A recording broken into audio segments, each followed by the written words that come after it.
पिछले कुछ वर्षों से डिजिटल लेन देन तेजी से बढ़ा है और बैंकिंग से लेकर शॉपिंग तक ऑनलाइन तरीके से हो रहा है।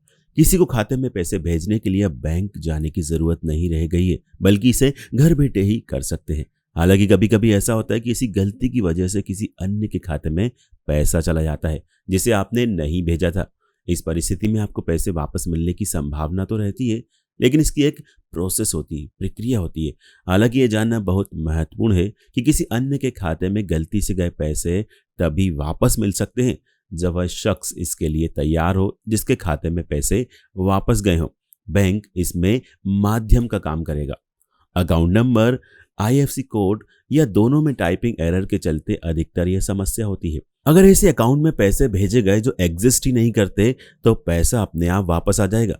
लेकिन अगर किसी शख्स के खाते में पैसे गए हैं तो उसके लिए आपको एक प्रोसेस का पालन करना होगा। अगर बैंक आपकी शिकायत पर कुछ नहीं करता है तो आप ओम्बड्समैन के पास जा सकते हैं, जो बिना किसी साइट का पक्ष लिए आगे की कार्रवाई सुनिश्चित करेगा।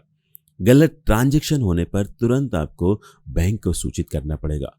बैंक डिटेल्स की जानकारी देते हुए यह साबित करना पड़ेगा कि आपने गलत खाते में पैसे भेज दिए हैं। अगर आपने ऐसे शख्स के खाते में पैसे भेज दिए जिसका नाम वही है जिसके खाते में आप पैसे भेजने वाले थे, तो आपको इसका प्रमाण देना होगा।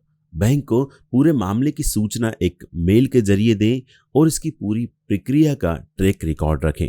बैंक इस पूरे मामले में फैसिलिटेटर के तौर पर काम करेगा और जिसके खाते में पैसे गए हैं उसके ब्रांच नाम और कॉन्टेक्ट नंबर की डिटेल्स आपको दे सकता है। अगर आपके जिसके खाते में आपने पैसे भेजे हैं वह भी उसी बैंक का ग्राहक है जिसके आप हैं, तो बैंक आपके बिहाफ पर बेनिफिशियरी से संपर्क कर पैसे वापस भेजने के लिए रिक्वेस्ट करेगा। बेनिफिशियरी के सहमति होने की स्थिति में 7 वर्किंग डेज में आपके खाते में पैसे वापस आ जाएंगे।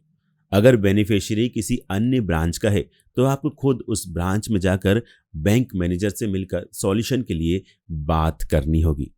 अब अगर बेनिफिशियरी राशि लौटाने से मना करे तो आपको क्या करना चाहिए? गलती से बैंक खाते में पैसे चले जाने पर बिना बेनिफिशियरी के सहमति के इसे वापस नहीं पाया जा सकता है।